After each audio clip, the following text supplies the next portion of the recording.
Сега си на път да видиш водена медитация по метода огледален разговор, с който се свързваме с травми от миналото, за да ги освободим в настоящето, използвайки връзката с чувствата ни. В тази демонстрация аз и Дани прилагаме метода върху Дани с болезнена емоционална ситуация, през която той преминава в момента, така че ако и ти минаваш през нещо, което ти създава излишна болка в живота, имаш повторяеми ситуации, които те наказват, гледайки как водят Дани в тази тип водена медитация по огледалния разговор, може да помогнеш и на себе си, така че знаейки това, нека да започнем с демонстрацията. За начало може да представиш на всички през какво преминаваш. Да споделя малко за темата, с която ще работим. Аз от цял живот насам всъщност имам една такава мечта да съм в YouTube, да съм видим в YouTube. И тази мечта, тя идва и с един много голям вътрешен страх, който от време опознавам, от доста време насам. И все още активно работя с него. Това е страха да бъда видян, който се проявява под много различни форми. Аз работя с него активно. И в случая също имам YouTube канал в чужбина, създавам съдържание доста често, говоря за темите, които ме вдъхновяват, но не съм, аз сам със себе се чувствам достатъчно видян, но не се чувствам достатъчно видян публично от хората, които искам да ме виждат. И забелязвам, че някой път се привързвам към това и нещата, които, ще дам малко още повече конкретика, нещата, които съм забелязал, че ми стоят като пречка от тези потиснати чувства са, че някой път заеквам в обясненията на това, което искам да споделя. Някой път споделям повече от нужното като обяснения, за да се чувствам сигурен, че съм разбран, вместо просто да говоря за това, което ме вдъхновява и знам. Просто се чувствам, че трябва да го обясня повече от нужното, за да мога да бъда приет и признан и видян по този начин, докато това, че създава съпротива и е ненужно и даже е някой път скучно. И също една тема, която съм забелязал, която доста приятели са ми показвали, е, че някой път във видеята, в които снимам, съм една идея по-различен човек от човека, който съм. Тоест нося някаква такава маска и съм изкуствен, с цел в миналото да съм печелил някакво внимание, но на този етап виждам, че това работи срещу мене. И всъщност намерението ми е да стана максимално себе си и на камера, и публично, говорейки за нещата, които ме вдъхновяват, толкова колкото съм и сред хората, които ме познават, като от тебе, сред близките ми приятели. И това е темата. Добре.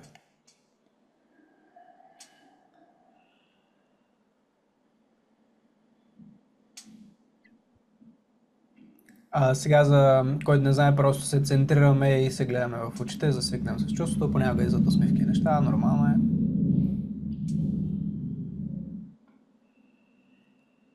Докато аз през това време също разграничавам се от чувствата си, т.е. виждам в Корея има една топка, която е надигната, обаче сякаш седи на едно място и аз я виждам, признавам я.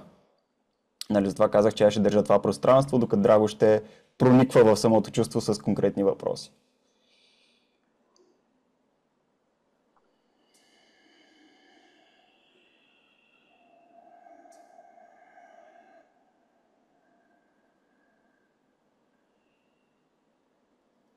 На кой се правиш в YouTube, който ти се иска да си и в реалния живот?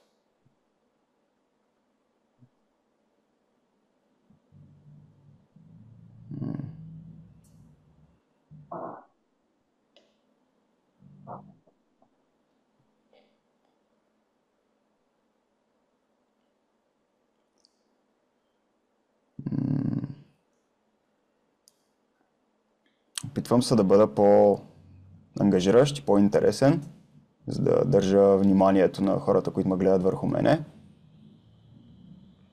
И в опитите си да го правя обаче на моменти, сякаш го пренасилвам и не е напълно натурално.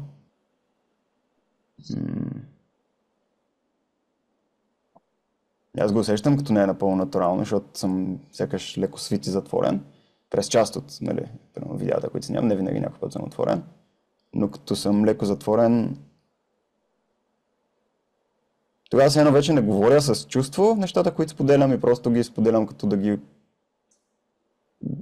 обясня, за да не изпитам това чувство, което е сега в момента го изпитвам, а не знам какво е. Да, може би конкретика, просто се опитвам да съм ангажиращ. И се притеснявам, че може би не съм достатъчно. Пробваш да правиш също и на живо понякога? Всъщност на живо не. На живо съм много... Мога да съм много уязвим и да съм просто себе си, да не крия нищо, да не се притеснявам от това дали получавам внимание, защото дори да не получавам, аз мога да си го дам или ако тръгна да се нуждая от него, да иронизирам себе си. И е приятно, право, забавно е. И съм забелязал, че на всеки му харесва. Но сякаш не е същото. Буквално съм забелязал, че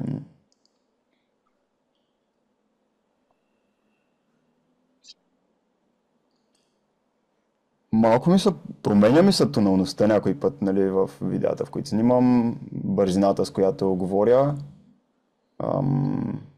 колко отпуснат се чувствам през това време. И не винаги е толкова, колкото наживо, като си говоря с някой.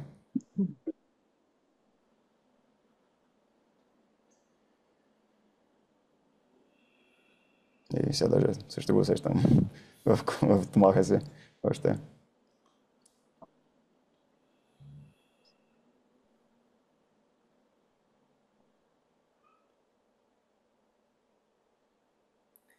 Ако ти се ангажираш успешно в YouTube и успяваш с тази ангажираност да спечелиш гледания, какво значи това за теб?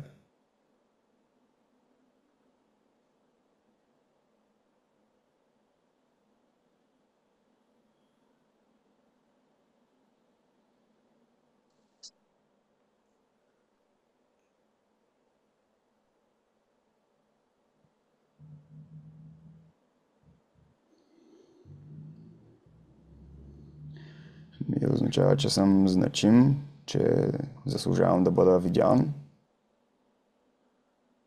за този, който съм.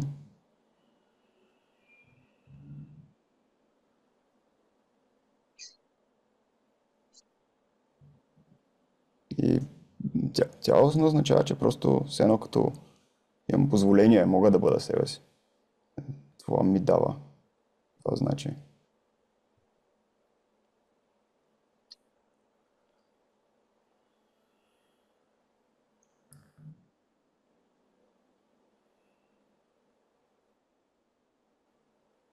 Не го слушам. Имам, че съм дежурен. Ти знаеш, че като се опитваш да вземеш това позволение отвън, гонейки гледанията, не си го даваш сам и губиш себе си, си променяш тоналността и ставаш човек, който не си за гледания.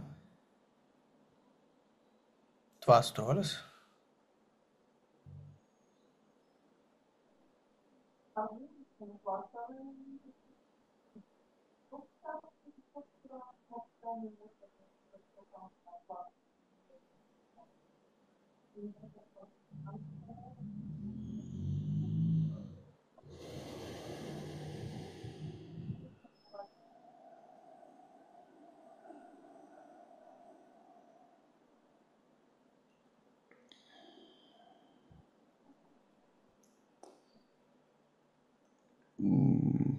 Искам да кажа, че си струва, ако се получава, ама не винаги се получава.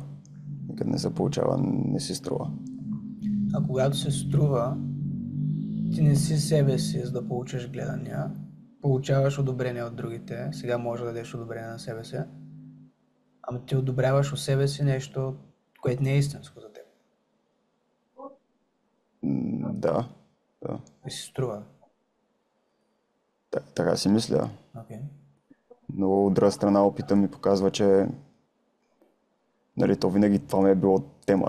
Аз съм нали, запознат съм с YouTube и ми е като някаква мечта и се занимавам с това от години насам. И в България, в чужбина започнах миналата година активно, спрях след няколко месеца. Тая година пак започнах активно и сега още съм нали, активно се занимавам с това.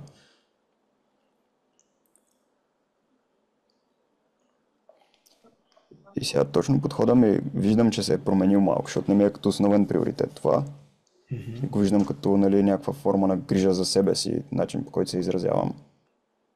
И повече ми по-важно и по-значимо става признавам себе си за добрия прогрес, който правя и за смелите действия, които предприемам. И това ми е някакси достатъчно. и не очаквам резултатите да са много бързи или големи. Да, но в случай, че получиш тези резултати, изгубвайки себе си, правейки се малко повече на някой, който не си, това се струва, ако ги получиш.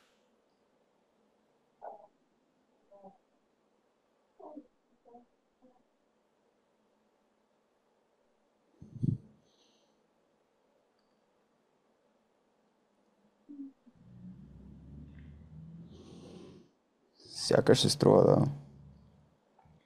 Но от друга страна мога да видя малко е като конфликт, защото от друга страна мога да видя като причината защо не съм бил постоянен, примерно последните 3-4 години, откакто се занимавам.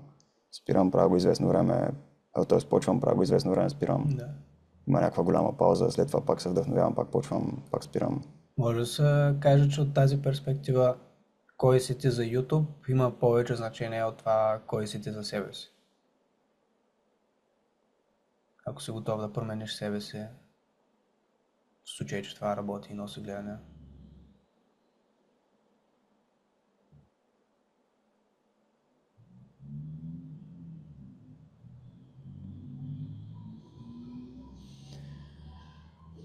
Може да се каже, ама не искам да е така. Защо не искаш да така?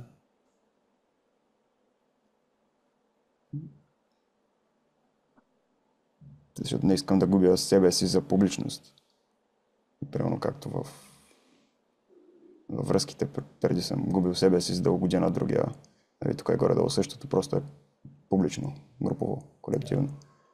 Тогава защо се заслужава да измениш себе си, ако това ти носи гледане?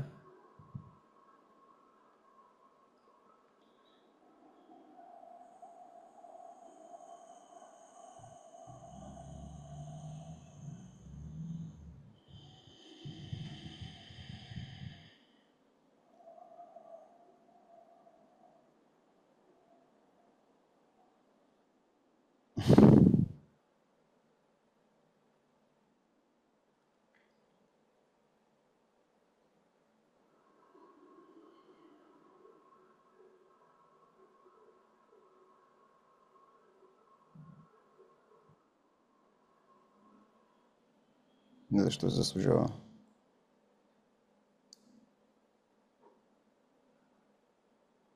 Защото го чувствам като някакъв сигурен вариант, с който мога да си докажа, че заслужавам да бъда видян за това, което вярвам, че съм.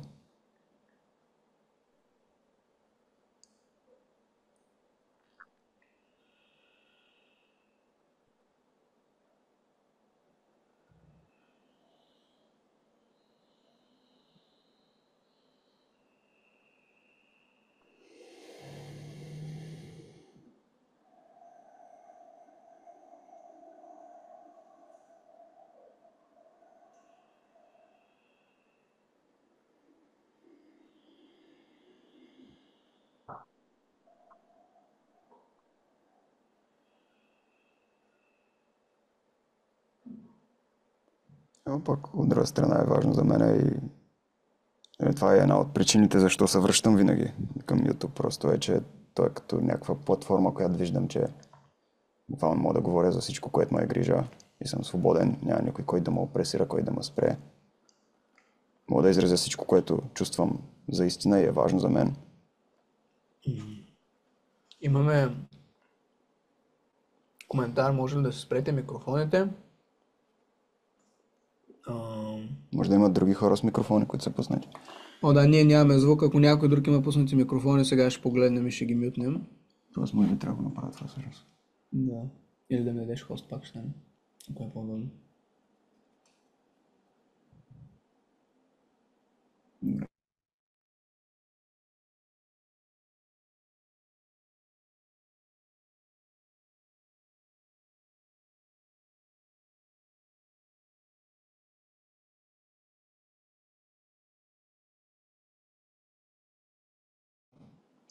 Извиняваме се, ако до сега е имало някакви странични шумове, сега би трябвало да се чуваме само ние и никой да не може да се включва. И се връщаме към огледалния разговор. Може да повториш само какво каза последно? Че от друга страна, за това пък се връщам винаги. В смисъл, винаги като съм спирал, винаги се връщам заради това. То просто е като някаква супер искрена причина, че в смисъл там чувствам някаква абсолютна свобода да изразявам всичко, за което ме е грижа. Ам, и е важно за мене. Просто защото това е идеята на платформата, нали? Това е пространството, все едно YouTube. Като дава ти свободата да изразяваш, да се изразяваш пък, нали, за мен това е много важно, ти знаеш. И,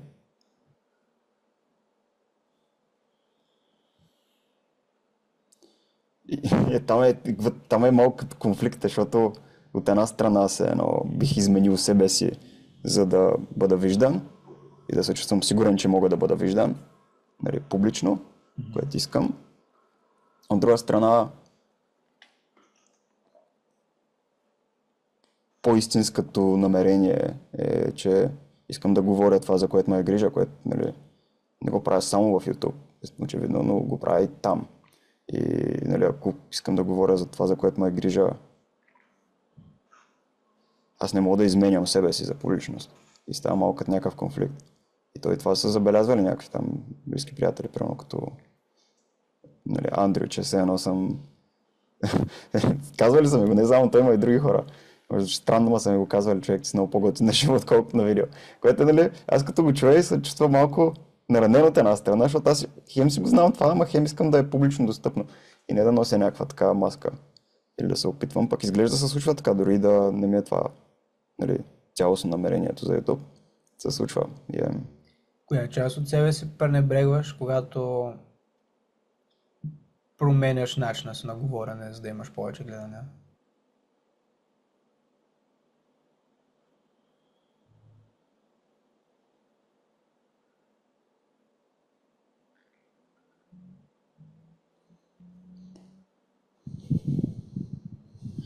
Мисля, че се опитвам да скрия се едно тая по-човечна, слаба, нали, в процеса, така меси, хаотична част от мен, която не е 100% убедена и сигурна в нещо и да я заменя с някаква роля на експерт, авторитет. Защото някога съм видял или съм повярвал, че това е нужно, за да бъдеш, нали, публично разпознаван, виждан. А пък едновременно мен ме е грижа за това да съм, нали, уязвим, да съм човечен, да споделям всичко, през което минавам. И, мисля, че тази част от себе си крия, която е по-слаба, човечна, не е идеална. Тя е в процес на случване. Аз помня, че ти беше направил едно такова видео в тази насока, как пробваш експеримент, а не как учиш нещо, което вече знаеш, за да видиш, да тестваш тази хипотеза и мисля, че още от първия път имаше добри гледания, въпреки че се провали в теста се. Какво осъзна от това видео?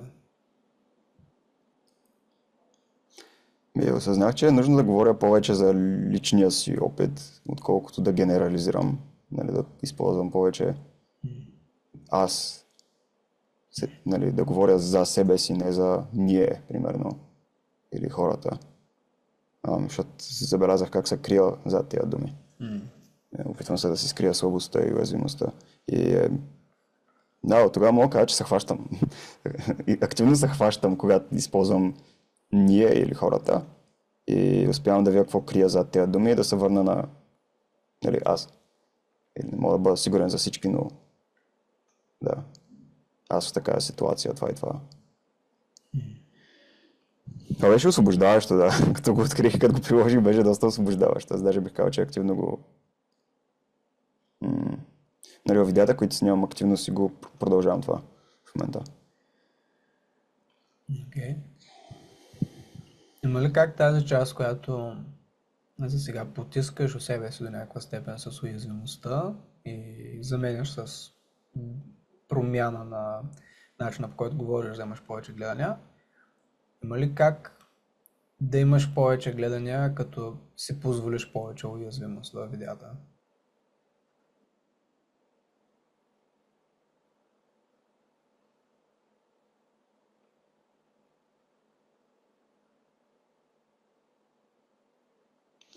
Предполагам, да.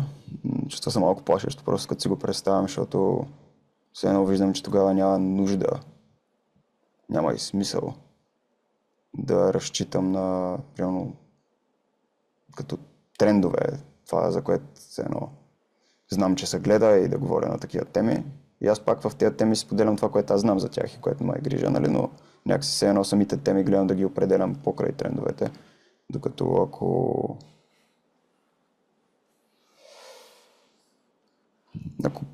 реша да го пусна това, ако реша да си зачита повече, нали, тая човечност и уязвимост, темата буквално би било как се чувствам. И смисъл заглавието би било това. И ще е много извън кутията някакси от една страна. От друга страна си представям, че би могло да е много по, нали, като relatable, много по да е хората да се припознават по този начин. Ама пък от трета страна е плашещо, защото е нещо, което не е свързано с това, което знам, че работи за други. И там е точно в такива обстоятелства, ако си представя. Тогава би било най-нараняващо. Ако се едно създам нещо подобно, аз избера темата, говоря и за това, което ме е грижа в самата тема и остане невидяно. Това би ми предизвикало някаква болка. А защо е нужно да смениш заглавието, тъмнела и тия неща, за да можеш да си по-уязвим във видеото?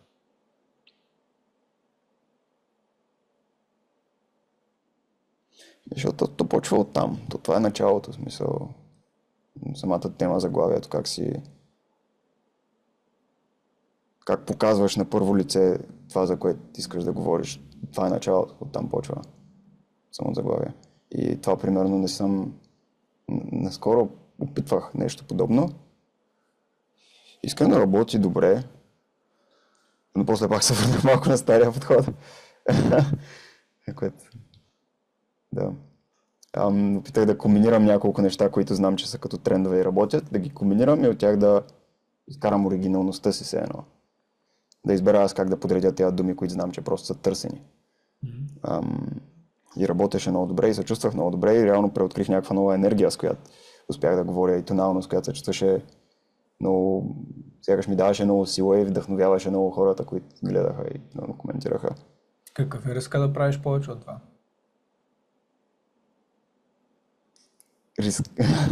Риска е, че никога не е сигурно, защото винаги е ново. Аз го правя ново, не е нещо, което е доказано. И то няма как да е, защото в момента, в който правят доказаното,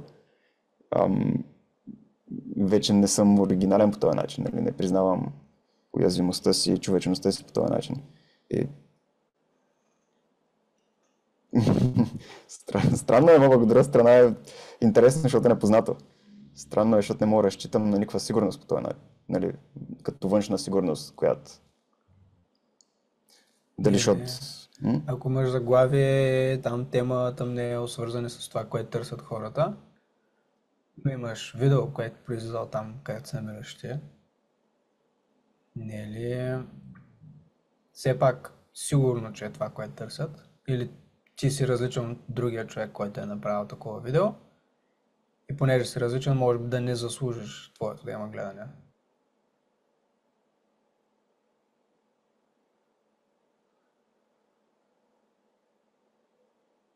Как го каза? Двама човека правите видео на една и съща тема, ти си видял, че темата работи, ползваш, защото имаш сигурност, че работи за теб. Той изразява себе си по един начин, ти можеш или да го копираш, да си сходен с него под една или друга форма, защото е вероятно, ако някой цъка тази тема да иска да гледа това, но можеш да си себе си.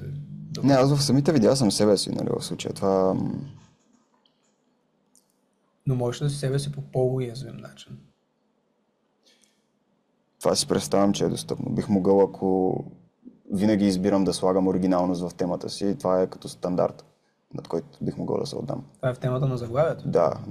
Тоест аз пак мога да използвам някои думи, които знам, че са търсени, но да не използвам дословно същото заглавие, което с това Да. забелязах, защото опитах за известно време, нали, да комбинирам неща, които знам, че са търсени и да влагам себе си в тях. Да ги комбинирам по различни начини. И това беше много ново, уникално, различно. И беше като преоткриване, смисъл, преоткрих някакво ново излъчване в тези видеа, които имах. И след това реших, беше скоро се случи, преди може би около няколко седмици, видях някой друг като създател. Той използваше друг стил на заглавия и реших, окей, това звучи готино, сякаш ми резонира. Но го направих почти дословно, почти същото. Поне повечето видеа, 4 от 5 бяха почти с същите заглавия. Имаше едно различно, което беше, нали, мое собствено. И някак се едно, от една страна съм, нали, отдаден да експериментирам, от друга страна в момента, в който не съм напълно отдаден на самия експеримент, колкото търся сигурността и се връщам към познатото в това отношение. Ако приемем, че така или иначе ще трябва да се промениш, ако искаш да имаш повече гледания, имаш два варианта как да се промениш. Единият е да покажеш повече от себе си, така да заслужиш повече гледания. Другият е да се опиташ да си повече като някой друг, който вече има гледания. Кой ти харесва повече? Да съм повече от себе си. Добре. Значи как можеш да си повече от себе си, без да жертваш сигурността за гледане?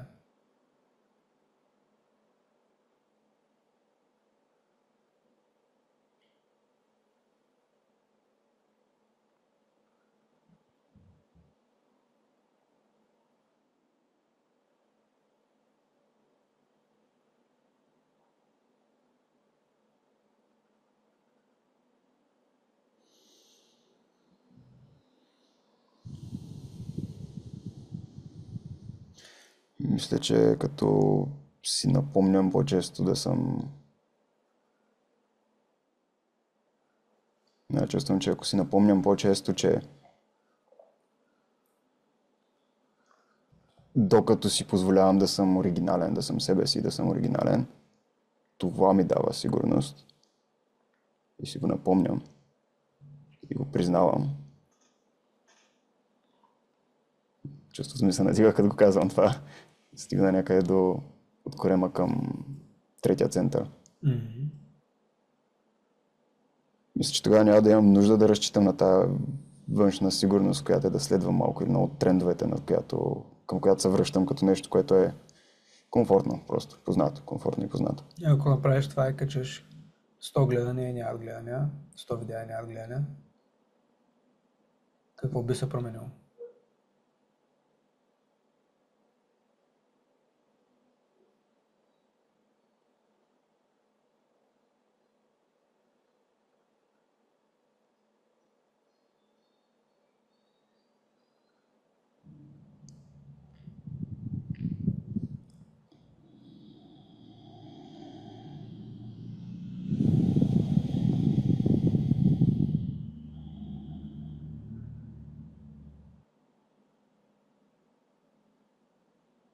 Би се чувствал тъжен, че не е справедливо.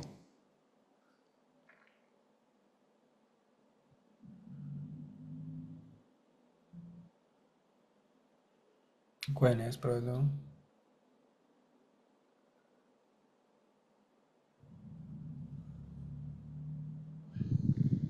Не е справедливо, че оригиналността не е призната все едно, не е нещо, което заслужава да бъде признато.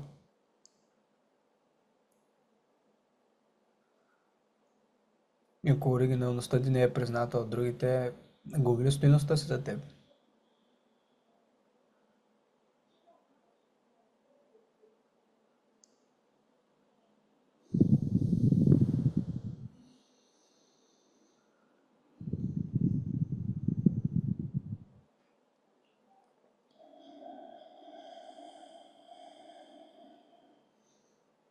Не, ама виждам, че е било така до сега.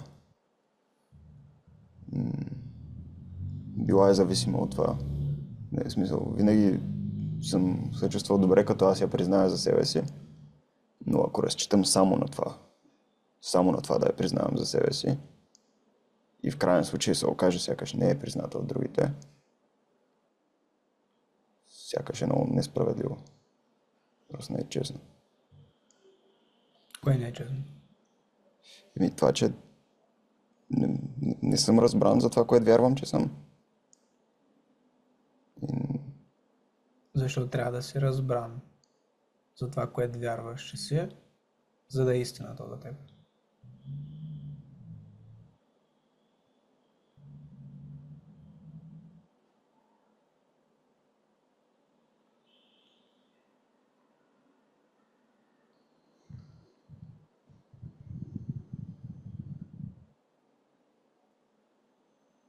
Не е нужно.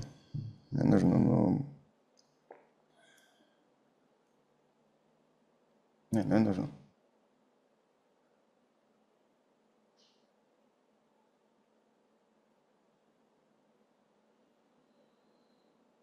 Аз го знам, че нещо е истина за мен е достатъчно. То да бъде истина само по себе си. Тоест ти не вярваш, че си оригинален. Защо?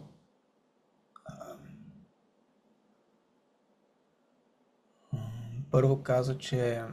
Само си ги спомням, че аз ги забравих.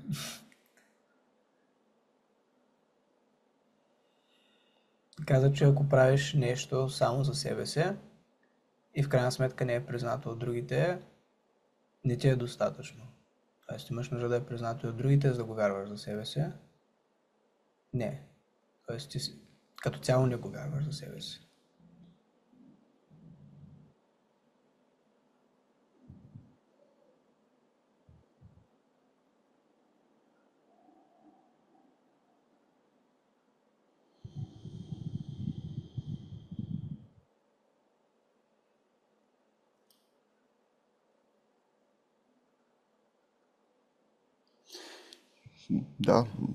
Да, мисля, че е така.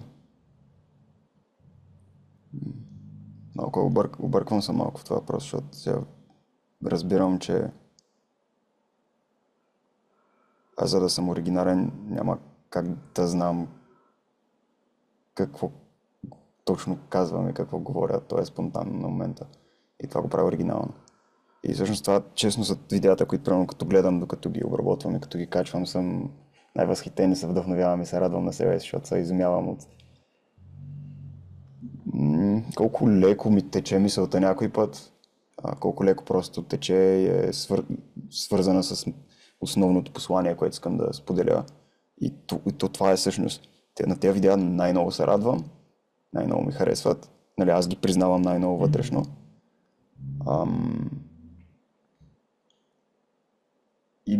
И ми се иска повече от цялото съдържание, което да правя да е такова, да не е премислено. Но когато те нямат гледания, как се чувстваш? Продължаваш да се чувстваш по същия начин за себе си.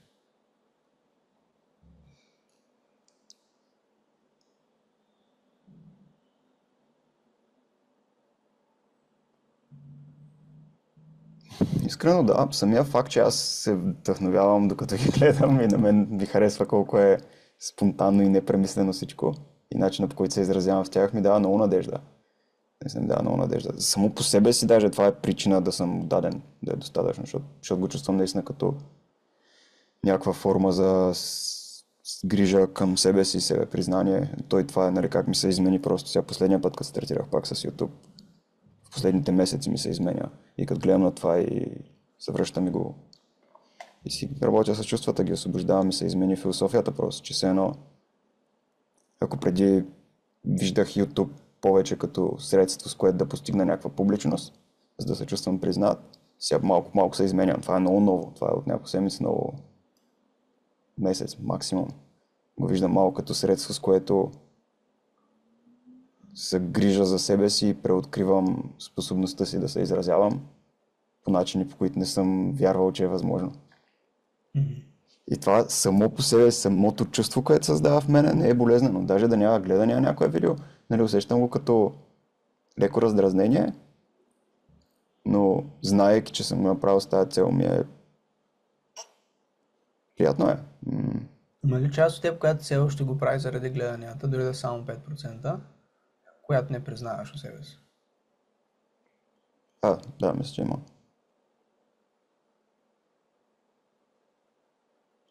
Да, усещам я.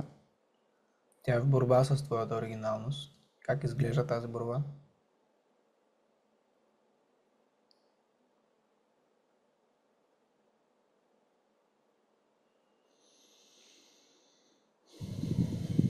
Примерно като някакво леко притеснение, като качвам примерно, самото видео. Това ли е точно правилно заглавие, да не го ли променя малко, това ли да пише на нали, снимката на видеото. Какво ако не е най-подходящо да го тествам ли. По една е такава форма, нали, някакво такова притеснение в ума ми. Една така история. И ако сгрешиш, ако избереш грешното заглавие, качиш го и има по-малко гледане от типичното видео, какво знаеш това?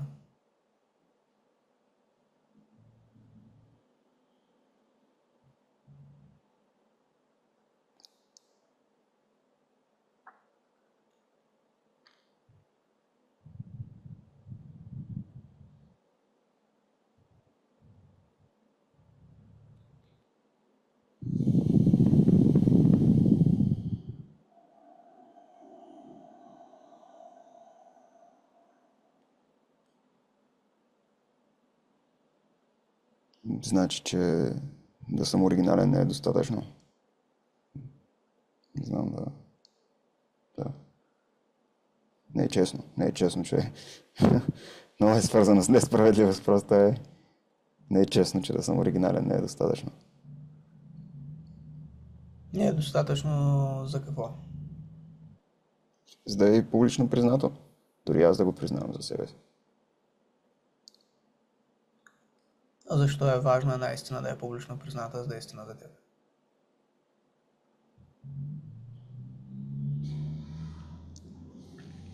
Защото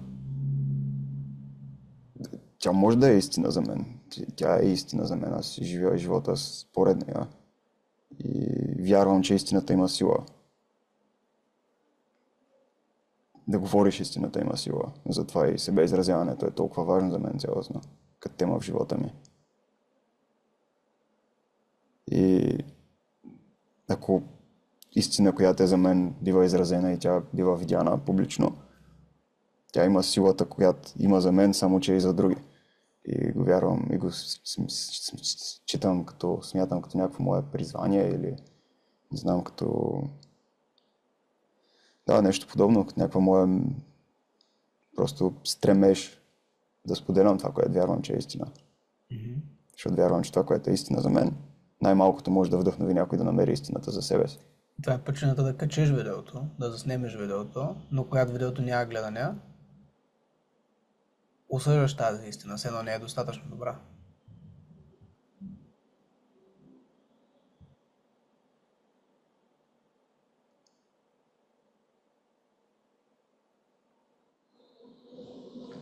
Да, но това звучи много нечестно. Ако правя наистина, Да. що би го правил? Нечестно е от света към теб, че нямаш Не, гледане, но нечестно следващото е. ниво е нечестно от теб Нечестно е към мен, да, това следващото виждам, ниво, да. Що го правя?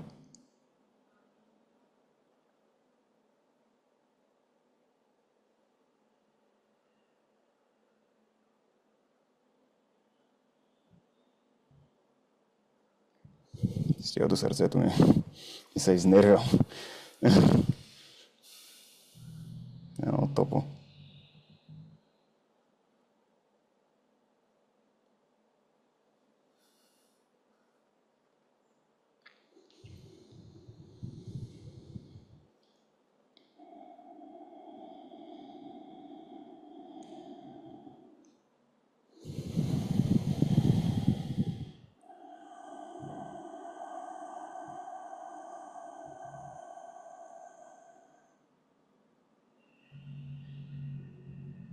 Окей. Не знам какво мога да си кажа от към грижа и прошка. Мога да продължа. Това е частта, ако сте гледали други наши обучения, където водим човека към упражнение, което да прави със себе си. В случая Дани ще продължи и ще го направи сам със себе си. Няма да му казвам какво му е упражнението. Да. И в случая, като разбирам какво е нечестно, нали, това е нещо ново, което откривам от този разговор с проницателните въпроси на Драго. Той използва проницателността. Не е честно към мен самия, ако аз вярвам, че нещо е истина и намирам смелостта да го споделя, дори и то да не е признато. Не е честно към мен самия аз да отричам колко достатъчна е тая истина в зависимост от това дали тя е видяна публично или не. Това не е справедливо въпрос, не е честно към мене. И става очевидно как аз го създавам, защото смятам, че не е честно. Като си представям, че тая публичност, която част от мене иска, е по-важна от самата ми способност да изразя някоя истина, която аз вярвам, че е истина, и да съм благодарен за това, ако тая истина най-малко вдъхнови някой друг да си намери неговата истина. Или да използва тая истина, силата на тая истина, за да направи някаква промяна в живота си. Това нещо, което ми идва да си кажа, което би го обгрижил това чувство, защото той е към сърцето ми в момента. И като го усещам сърцето, между слънчевия сплит и сърцето. Слънчевия сплит е място, където вземаме решения. Сега ще видим точно как ще изглежда, само да намеря подходящите думи. Сърцето е там, където може да поискаме прошка. Но за да поискаме прошка е нужно да кажем често, работейки с огледалния разговор, да кажем, в моя случай,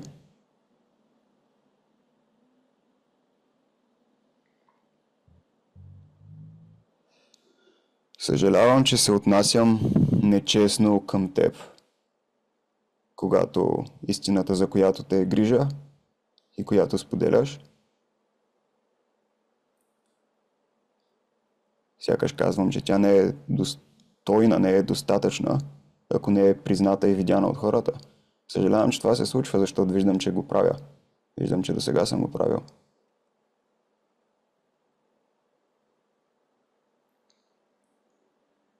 И винаги като кажем съжалявам, аз в момента го изпитвам в тялото си, енергията отива още повече към сърцето и става много топло. Много топло. Тогава може да питаме: можеш ли да ми простиш, че заради липсата на публично признание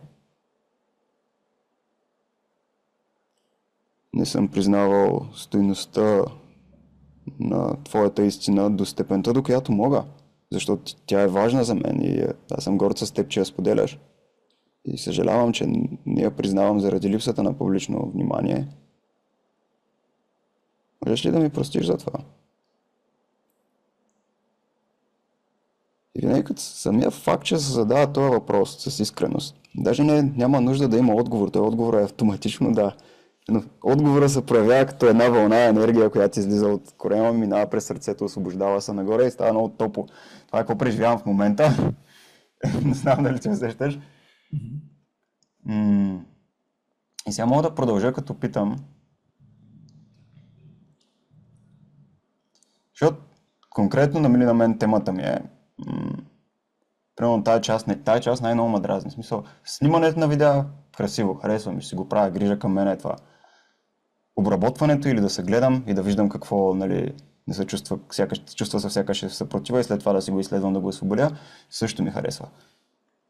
Качването е това, което буквално от 3 месеца насам горе-долу, откакто почнах, малко повече, се опитвам все още да намеря смисъл в него.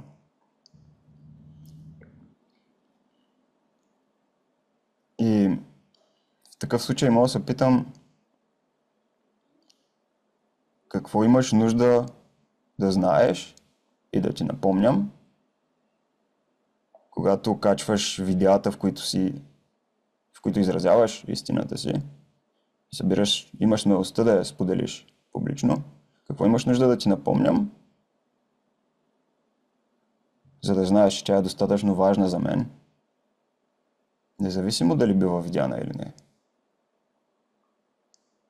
И тук използвам това независимо дали старото убеждение, което е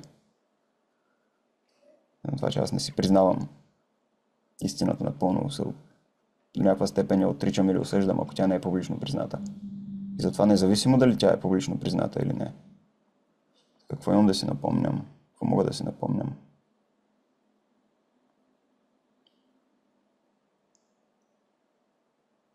И често като питаме такъв въпрос е нужно да го опуснем, да го оставим в себе си просто. Даже отговора не винаги се появява веднага, това, което съм забелязал.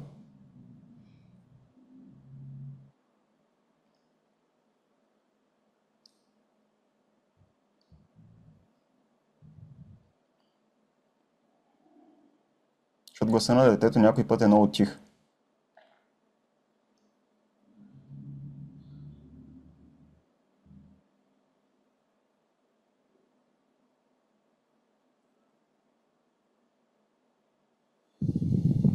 Това, което чувам в момента е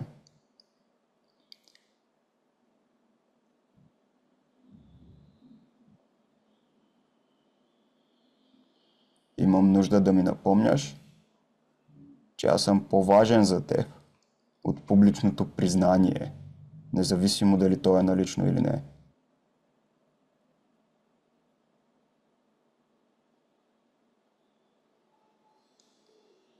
И това е отговора, това е това последно качество на мъжа, на мъжката енергия, бащинската енергия, която е посока, наставничество, инструкция, получава се инструкция. В случая аз като го получа това, имам нужда да напомням на детето си, което събира смелостта да изразява истината си, да си играе по този начин, да вдъхновява, да споделя, има го този стремеж. В случая всеки път като качвам видеа, мога да си напомням, да отделя една минутка просто да си напомня, виж, искам да знаеш,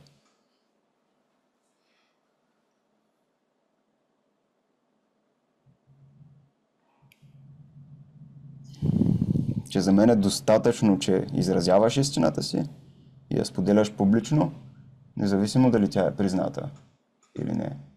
Независимо дали публичното признание е налично или не. Искам просто да го знаеш това. Искам да ти го напомня. Това е достатъчно. Да, доста ми олеква в момента. Много ме е топло. Но сещам още лека, нали, като съпротива, защото е нещо ново. Нали, наистина ми е много странен.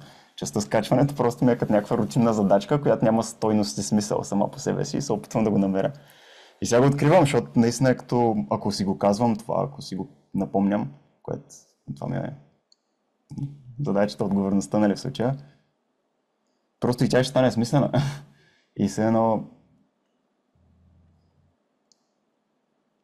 Ще видим, ще разказвам, си представям как бих станал по-независим, въпреки че аз вече усещам, че се случва малко по малко, нали, защото примерно първата и втората част, снимането и обработването и двете са смислени, тая трета част с качването е била малко като... Добре, ако първата и втората ги правиш, какво е смисъл на третата, нали, смисъл?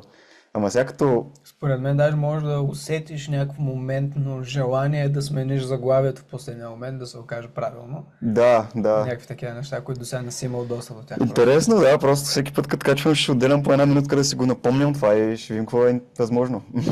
Да. Защото хора и на мен не е интересно, за мен това е малко ново, искрено, наистина ново е. Така че те първо ще видим. Но сигурно мога да се почувствам, сега се чувствам по-леко и ми е много топло. Да, и трябва да е доста достъпно. Ако идва тази досадна задачка, значи не си признава истината за себе си. Признаваше отново, вече задачата е лесна, качваше. Малко после има малко гледане и се появи. Искаш ми се да има повече гледане, не мога повярвам, това е малко гледане. Значи... Пак е нужно да си го напомня. Точно, да. И в този момент. Да. Да, окей, да. Това е така. Това е, защото когато са така изглеждат нали, искрено трансформацията на някои от раните и травмите, в случая нали, видяхме на няколко пъти, поне за мен е очевидно, но за Драго предполагам, за вас също, всеки момент ще ви погледнем въпросите, но при мен това идва от раната на несправедливост. Нали, като става дума за тези рани, защото наистина го смятам за несправедливо. Обаче всъщност сега видяхме това, което беше ново, за което ти благодаря, защото наистина не го бях виждал, е, че то е несправедливо към мен самия. Нали? Не, че света е несправедлив към мен. Аз съм несправедлив към себе си, ако не признавам себе си за смелите действия и усилия, които правя. И това, че го споделям публично и наистина мога да го правя по-съзнателно това. ако съм го изпускал на моменти. И то ми е нарушавало като постоянството и мотивацията. Ако си позволя да се отдам на тази нова инструкция, което сега това предстоите първа. Целият процес, всичките тези 3 части, снимането, обработването и качването, и трите се чувстват като форма на грижа към мене. И няма значение, защото те ми дават енергия. Да, вече нямаш забрана да получаваш енергията, като качваш видеа, не е нужда да ги отлагаш, ами нямаш търпение да го направиш. Да. Ога, това е много интересно. Интересен начин просто, не съм го виждал така. Благодаря ти. Пак заповядай. Сега имаме няколко въпроса, които ще погледнем. Преди това може би да напомним на всеки, който все още не е имал шанса да се включи за груповата ни обучителна програма или най-малко да види какво представлява. Започваме след няколко дена на 26-ти, понеделник от 7 вечерта. Всъщност тук трябва да гледам. Там ще работим 6 седмици, точно такъв вид работа с всеки от вас, който се включи. И аз и Дани ще го водим и ще му помага да се свързва с чувствата в себе си. И един има едни чувства, друг има други. Един има едни травми, друг има други. Но ще може чрез тези чувства да стигнете до травмата си, както той случай травма от несправедливост, и да отпуснете ефекта и над вас сега. Той още сега се чувства по-добре, получавайки буквално упражнения, задача, знания, какво има да направи от тук нататък, за да докаже на чувствата си, че няма и на вътрешното си дете, че няма просто да се възползва от тази истина, до която е стигнал и да я захвърли в кошето и да се продължи по стария начин, което ще направи детето да му дава още по-малко информация, а ще може да използва тази истина и упражнението, което идва от тази истина, за да задълбочава връзката с детето си и да става по-лесно да получава такава информация за напред. Да. Всъщност това е нещо, което и в индивидуалната ни работа с хора, и аз към себе си просто от дълго време го наблюдавам, че когато получим някаква инструкция от детето, като това е от какво имам нужда, буквално то казва директно от какво има нужда, като я получим тази инструкция, ние ставаме отговорни към него. Да. Кой е отговорен? Отговорен е тези архетипи на любящата и грижовна майка и на мъдрия и проницателен баща. Нали, в моя случай повече има общо това с мъдрия и проницателен баща, просто да му го направя да му казва като напомняне това. Тоест аз от мъдрия и проницателен баща съм отговорен към вътрешното си дете да си давам това напомняне. И затова търсим винаги най-лесното, просто лесно достъпно нещо, над което може да се отдадем, но като казвам отдадем, наистина да се отдадем. Затова не искаме да правим някаква огромна промяна, която ще правим за известно време и ще се откажем, защото не е достъпна. Искаме да намерим най-лесно достъпното нещо, защото да може да се отдадем. Целта тук е, че не искаме да губим доверието на вътрешното дете веднъж като го имаме изградено, защото то може само да надраства. И нали, вътрешното дете, ако се чувства щастливо, отпуснато и спокойно, хора, живота удовлетворяваш просто. Да, буквално. Наистина. Като ако искате да участвате с нас в това преживяване за 6 седмици или най-малко да видите какво включва самата програма и да изгледате обучението ни за травми, което е безплатно, самата програма е платена. Изпращам линка в чата, да си го имате, може да влезете, да изгледате обучението, после може да се, ако искате директно да кандидатствате, да натиснете линка и на страницата, да си натиснете бутона и да кандидатствате. А сега продължаваме с въпросите и отговорите. Да, сега ще погледнем всъщност съобщенията. Наско казва, тук се четат по-лесно май. Наско, здравей! Здрасти! Не съм те виждал от много време. И аз така. Супер се радвам. Имаме да правим една работа с тебе, с ноотропици. Наско казва, значи ако Дани спре да иска света да е честен, ще му се решат 90% от сегашните проблеми.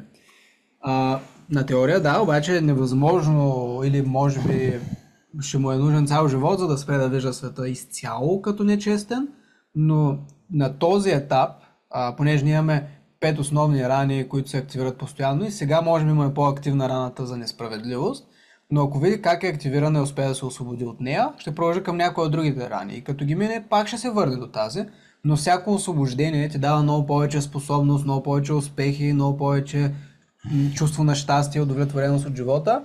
И като се върне следващия път, не е толкова неприятно, зависи нали, колко се отлага и колко се борим с него, и има още по-голям потенциал на освобождение. Просто се нараства всеки следващ път.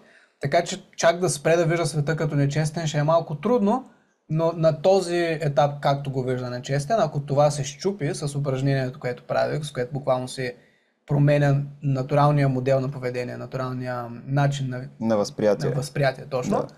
Ако направи това и счупи тази представа за себе си и за света в момента, това ще му реши проблемите в момента. Да, за този аспект. Естествено, те рани са толкова мащабни, че се появяват в различни аспекти от живота, но конкретно за този аспект, себеизразяване с това, което правя в YouTube, да, би било истина това. И разбира се, също има ефект навсякъде другаде. Някъде другаде може да трябва да се освободи много повече, за да има същия ефект, но такъв добавен ефект се появява буквално във всички сфери от живота. Ще чувстваме по-справедлива връзката с партньора ни, ще чувстваме по-справедлива другата част от работата ни. Всичко почва да изглежда по-справедливо, ако се освободи това едно нещо, но не е чак до край. Просто наивно е да вярваме, че е до край. Никога не е точно до край. Да.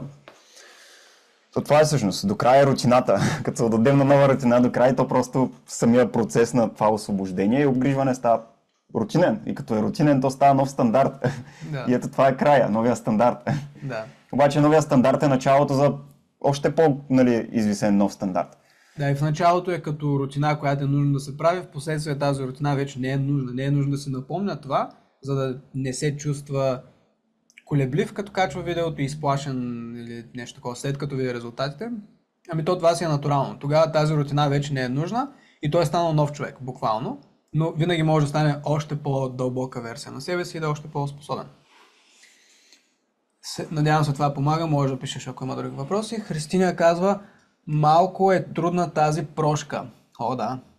Тя най-често е най-трудна. Трудно е, докато не знаем за какво на практика. Като знаем, и то затова са тези въпроси, нали? Затова проницателността задава достатъчно въпроси, буквално ги стреля един след друг въпросите, с цел да, и естествено е важно те да са искрени и любопитни. Не може да има някакъв шано въпрос, за който не е грижа, трябва да е искрен и да изпитваме любопитство към него. Тоест искрен наистина да е искрено, искам да разбера отговора на този въпрос, съм любопитен. Искрено идвам и да го знам, да го отговоря, даже и да е болезнено. И затова е нужно, като задаваме тези въпроси, да останем за малко. Както видяхте, просто не отговарям веднага, защото ако тръгна да отговарям веднага, няма да отговоря от чувството, ще отговоря от ума си и тогава не водя огледален разговор. Тогава си говорим двамата драго от его на его, нали? Всеки от нас има его, няма проблем в това, но идеята с огледалния разговор е да, ако чувствата ни принадлежат на подсъзнанието, то да е активно и да говорим и през него, за да може да опознаваме себе си. И стават такива моменти. Като ако се появи този его отговор, той няколко пъти се появи от мен и от него, просто по-директен отговор. Като се появи, ние имаме способност винаги да го забележим, да го признаем, че се опитва да ни помогне, да го отпуснем и да продължим да влизаме по-надълбоко. Да. Може би сте забелязвали повече от това в други демонстрации с други хора, защото няма този тренинг да забелязват и да отпускат егото, но за тези от вас, които решат да се включат в програмата, един от бонусите към нея е всички начини да забележим егото ни, нашия вътрешен тинейджър, когато се проявява, когато прави тялото ни стегнато, какво си казваме на ум, за да може той да е там и какво е нужно да си кажем, за да може той да се отпусне. Буквално това, което правим. По-директна връзка с чувствата. Не е проблем, че имаме его. Проблем е като го оставим да води разговора, ако се опитваме да стигнем нещо по-дълбоко. Да. Искаме то да седи като съпротива, искаме да я надмогваме тази съпротива. Точно. И от тази гледна точка, прошката наистина е най-трудна, защото идва най-често най-към края и изисква някаква смелост, но като научим всичко, което все още не знаем, тя е натуралната следваща стъпка. И сега изглежда сложно, защото все още не разбираме ситуацията достатъчно добре. Примерно той не разбираше, че той е нечестен към себе си. Но вече като разбира това, прошката е по-достъпна. В началото, как ще им прости на хората, че не ме гледат? Аз съм оригинален, те не ми го дават. Няма как да е достъпна прошката. Дени, един малко по-дълъг въпрос. Това не е въпрос, това малко като споделя нещо за мене. Окей. Дани. Дени казва Дани, относно смисъла, то е в това да срещаш и достигаш други хора, които имат нужда от това съдържание, които имат нужда от теб и твоите идеи и знания, за да намерят своя път и спасение, да намерят съдържанието, своята опора. И дори това да не са стотици хиляди, а единици и един човек да има смисъл, това е един спасен в повече. Просто една идея. Искаш да отговориш на нея, препоръча следващото и съобщение? Вярвам го, да. И аз съм изцяло така. Съгласен съм. Аз съм много благодарен за коментарите, които вече получавам. И някой път има някои видеа, които са и стотици. Има едно видео с стотина коментара, но винаги, смисъл, признавам го, винаги харесвам го и аз го оценявам. Така че и малко наистина е достатъчно. Благодаря ти за напълнението. Супер. Тя продължава. Относно това, когато си себе си, не знам дали на вас двамата са ви попадали статии и видеа по тази тема, но има проведени големи проучвания за измерване на честотата на трептене на различните емоции и в рамките на това изследване е научно доказано, че най-високата честота, която най-силно въздейства на околните е автентичността. Тоест, тогава, когато си искрен, истински, напълно убеден в това, което казваш, правиш и споделяш, тогава това, което излъчваш е най-силно въздействащо. Звучи много интересно. Точно такова проучване не съм виждал, ама мога да си представя 100%, че е така. Да, ние сме го усещали в живота си, буквално. Да, усеща се. Аз като говоря с... Нали, той е като пълно сърце и пълна убеденост, защото имам опита, с който съм се убедил в това, което казвам и съм уязвим, нямам какво да крия. И това е идеята, нали? Това се случва. Тоналността ми е дълбока, много е дълбока. В смисъл, гласа ми вибрира, аз мога да го усетя. И истината има сила тогава. Да, и винаги се чувствам, поне като съм бил в такива състояния, се чувствам огромен след това. Много е странно усещането, но сякаш взема много пространство. Тоест всеки от нас има много чувства, които може да изпита и има много истини, които може да се каже. Всички са истина, но от по-ниски емоции идва една истина, като се извисява емоцията, като освобождаваме ниската емоция с това, което правим, идва по-дълбока истина, по-дълбока истина, по-дълбока истина и като стигнеш една толкова уязвима, дълбока, силна истина и я кажеш в правилния момент, буквално можеш да видиш как се променя всичко пред тебе. Може да си бил в конфликт с някой, да се карате от половин час, казваш тази дълбока истина, тази уязвима истина, до която си стигнал, стоейки с чувствата си по време на конфликта и изведнъж бум. Всичко се променя, възприятието на двамата човека се променя, всички се чувстват, че разговорът е полезен, не се карат, имат полза за себе си. Буквално на момента се вижда как се променяме съдбата, така изглежда. Като преживеем това чувство, което ни държи на ниска истина, която все пак е истина, затова я защитаваме в спора, и стигнем до дълбока истина, тази уязвимост, буквално можем да видим как се променя външния свят покрай нас. Да. Дени, благодаря ти. Даже ще се радвам, ако имаш някакъв линк към това проучване, ще се радвам да го прочиташ, защото ми е интересно винаги. Проучванията са ценни. Още един въпрос от Дени. Или да споделяме май. Може да. Уж съм се включила тук да ме терапевтирате вие мен и извинявам се, че малко обръщам ролята в последните си коментари по-горе, но просто като си го усещам и знам това и то напира отвътре в мен да го споделям. Да, благодаря ти, то е изцяло оценено. Аз това ти казвам, сподели и ако имаш линк към проучването, мен ще ми е интересно да го прочетеш, защото често, нали, просто хората се радват на такива емпирични проучвания и доказателства и като си имаш... Нали, аз знам няколко, които използвам някой път, като си говоря с хората, но колкото повече, толкова по-добре в това отношение. Като може се обърнеш към емпирични проучвания и факти. Да. Джо Диспенза беше правил подобни. Джо Диспенза има много, да. Там беше повече за връзката с сърце и ум, мисля. Да, той има доста такива. Да. Да. Как се казваше? Кохерентно сърце и ум, да. Да, сега сетих за едно интересно проучване, което много споделям. Може даже да сте ме чували, но ще отделя минутка да го кажа. Това е проучване за това как работи дългосрочната ни памет. И е доказано, сега не знам точно какво беше проучването, нали ще го изложа, ако тръгна да говоря, но помня резултатите от него. Имаме, нали, нещо като две тестови групи, не знам точно как са ги тествали тези две тестови групи, но накрая са стигнали до заключението, че дългосрочната ни памет е 100% субективна. Което какво означава? Означава, че може да погледнем една случка преди 6 години, която се е случила и в зависимост от това дали в момента чувствам примерно вина, дали чувствам страх, дали чувствам гняв, дали чувствам кораж, дали чувствам приемане, дали чувствам радост, в зависимост от какво емоционално състояние поглеждам този спомен в миналото, буквално ще си припомня различно нещо. За едно различно нещо се е случило. Ще взема съзнанието и мозъка, ще вземе различни, нали, като факти от това, което се е случило, за да скалъпи една история и да ми каже това се случи. И в зависимост от емоционалното състояние ще ми каже различна история всеки път. Което е много красиво, много интересно, защото тогава разбираме, че убежденията ни, нали, на база на това проучване може да видим как убежденията ни, защото те често произведат едни такива травматични моменти, които са силно емоционални в миналото, те са гъвкави и променливи. Защото ако искаме да заменим някое ограничаващо убеждение, като ще дам пример с мене, нали, едно убеждение, което дълго време държах и все още ми влияе на някакво финно ниво, може да се каже, хората не ме разбират. Не е честно, че хората не ме разбират. Не, на този етап очевидно това не е така, защото има много хора, които ме разбират, но някой път, примерно в съдържанието, което правя, може да се окаже, че ми влияе на някакво финно ниво това. И обратното е, благодарен съм, че всеки разбира това, което изразявам, примерно, нещо подобно. И нали, ако си го кажем това, давам просто пример, но просто искам да видите как работи това проучване. Това всъщност е един от инструментите, с които ще работим в груповата ни обучителна програма. Активно всеки ще го приложи за негово вярване, така че отново хора, ако сте на ръба, все още имаме свободни места, Драго прати линка, така че може да видите, да изгледате там записа на обучението или директно, ако сте готови да попълните формата и ще ви пишем във Viber, за да уточним как да се включите до 26. На 26 започваме, до 25 са отворени вратите, има още 4 дни за записване. Но да речем казвам това, благодарен съм, че всеки разбира това, което изразявам, това, което имам в предвид. И след това се задава въпроса, коя е една реална ситуация в живота ми, която се е случила, която ми доказва това.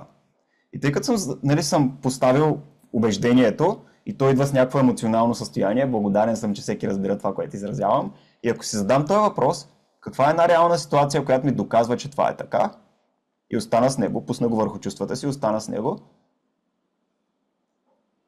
в миналото ще намеря някакъв спомен или ще взема от някой спомен части от този спомен и части от друг спомен, за да скалъпя, нали така работи просто ума ни на база на това проучване, за да скалъпя нещо, което се е случило реално, като доказателство на новото убеждение.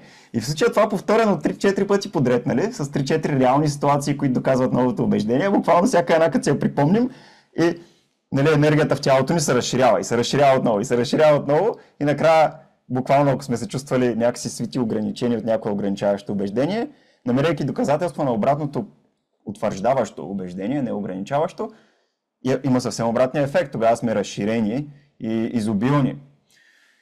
И е много красив въпрос, нали? Така че че можем да заменяме убежденията си, просто като намираме доказателства за тях в миналото, защото така или иначе дългосрочната ни памет е субективна, т.е. зависимо от какво емоционално състояние задаваме този въпрос, това ще намерим. И ако някой се чуди, това не е ли едно самозалъгване на себе си в мозъка си, реално има резултати и в истинския свят. Помня, че Дани преди доста време имаше трудност да говори пред публика и предполагам вярването е било нещо от сорта на ако говоря пред публика и съм себе си, може да ми се подиграват и нямам право, нещо такова. И новото вярване, което може съзнателно или несъзнателно да се е утвърдил тогава, беше, че ако аз си призная това, че ми е трудно в тази ситуация, понеже аз вече съм себе си, аз заслужавам да ме гледа да се получава. Нещо такова, нали? Не казвам със сигурност, че това е било при него.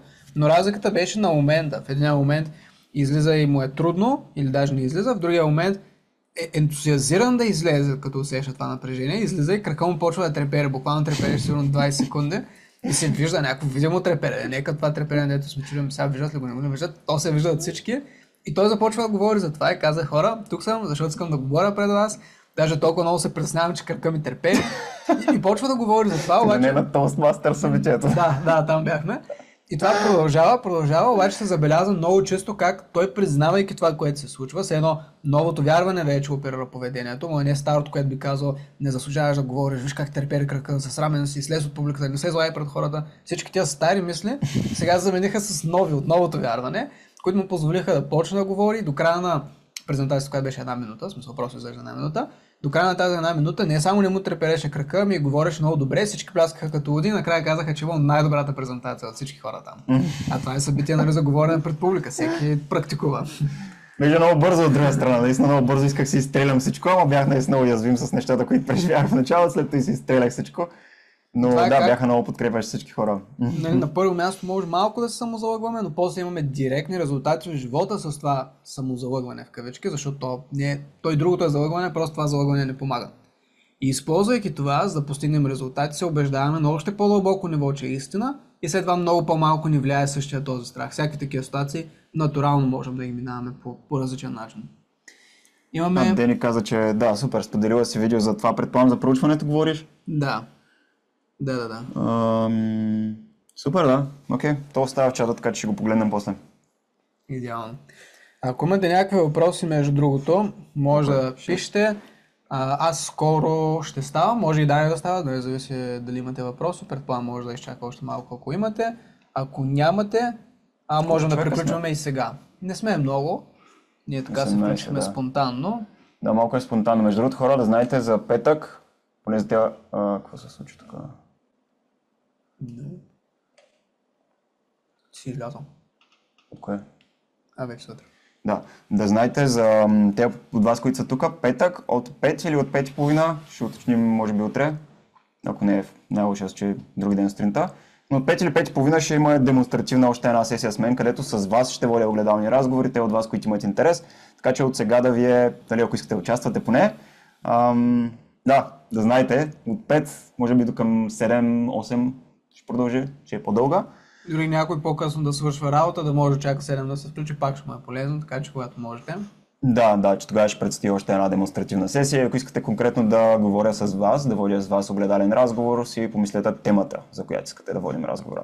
Както в този случай, знаеш много добре през какво минава, какъв е проблема за него, каква болка му създава, сподели го в началото и аз използвах това за да говоря с него. Да. Така, значи предлагам към 6 да го приключим, ако няма въпроси.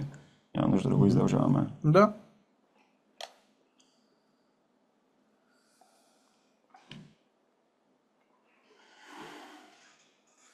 Може би нещо, което е интересно, пак покрай метода.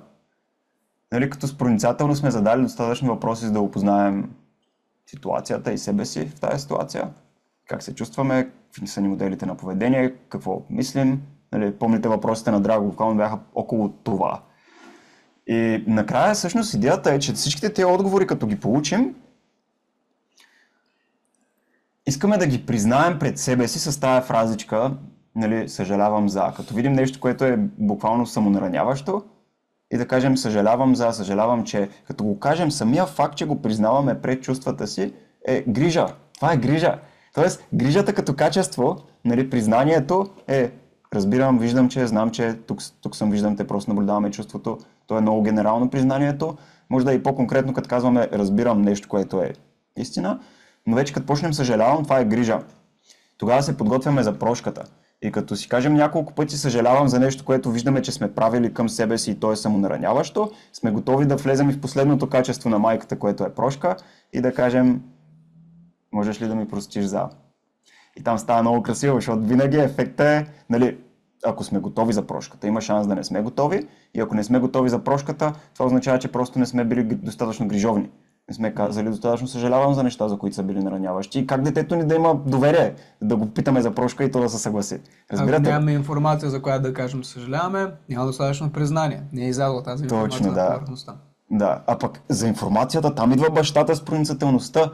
То няма как да научим тази информация, освен, в смисъл не може да предполагаме.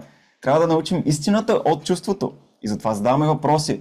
Проницателно проникваме в чувството, задаваме въпроси, получаваме отговори, признаваме тези отговори, изпитваме, нали, грижа към тях, като си казваме съжалявам за с отговорите, които сме получили и накрая може да стигнем до прошката.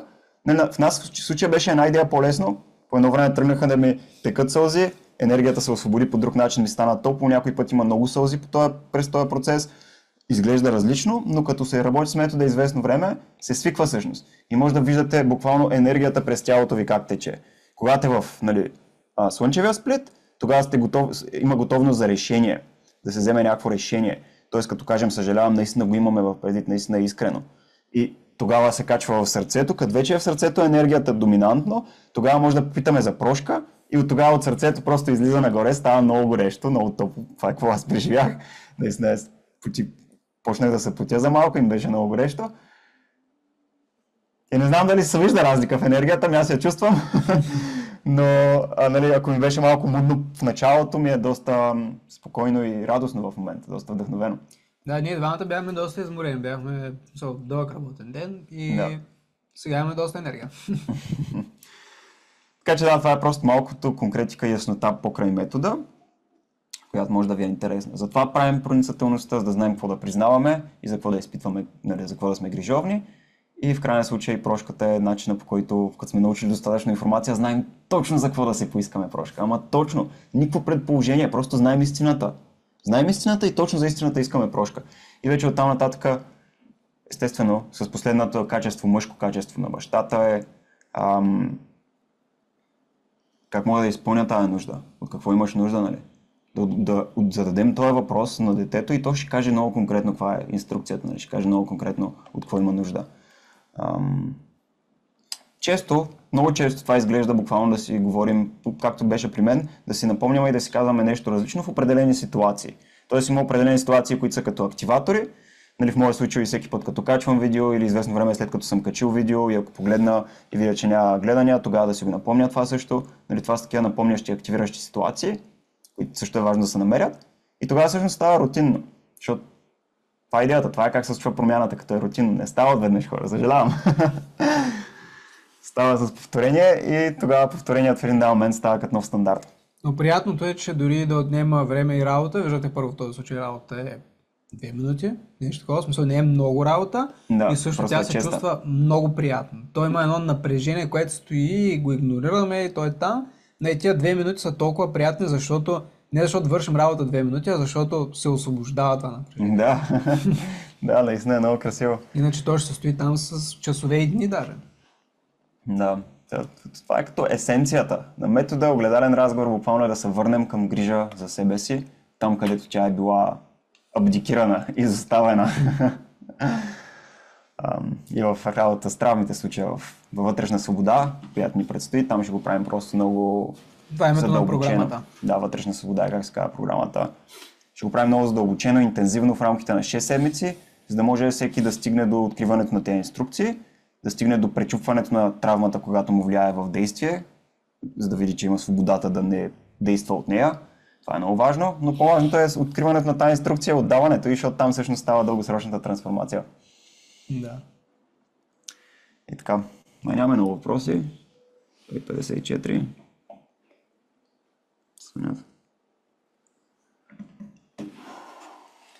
Добре. И ако няма други въпроси, май това ще е за днес. Имате линк, аз отново ще го изпратя сега, докато си казваме чао. Ако някой все пак има свободно време, тук иска да продължи да гледа нещо друго, което ще му е полезно, това обучение ще е полезно буквално на всеки. Всеки от нас има травми, това обучение показва как да работим с травмите си, така че ще ви е доста ценно. Ако вече сте го гледали, в Viber канала ни последните дни качваме почти всеки ден информация и има доста, в смисъл часове, така че ако сте тук, имате свободно време, съветваме да продължите с това. Ако сте го гледали вече, присъствали сте с нас на някои от предните обучения, гледали сте записи и директно искате да участвате в програмата, отново може да натиснете линка и да кандидатствате за тази програма, да се включите в нея и много ще се радваме да работим с вас, с метода огледален разговор, за да можем да освободите травмите, които ви контролират. Една травма конкретна, която ви контролира най-много в момента. Абсолютно. И така, хора, благодаря много за присъствието, за вниманието. Много се радвам, че бяхте с нас. И до петък всъщност. Ще се видим отново в петък. Ако сте тук.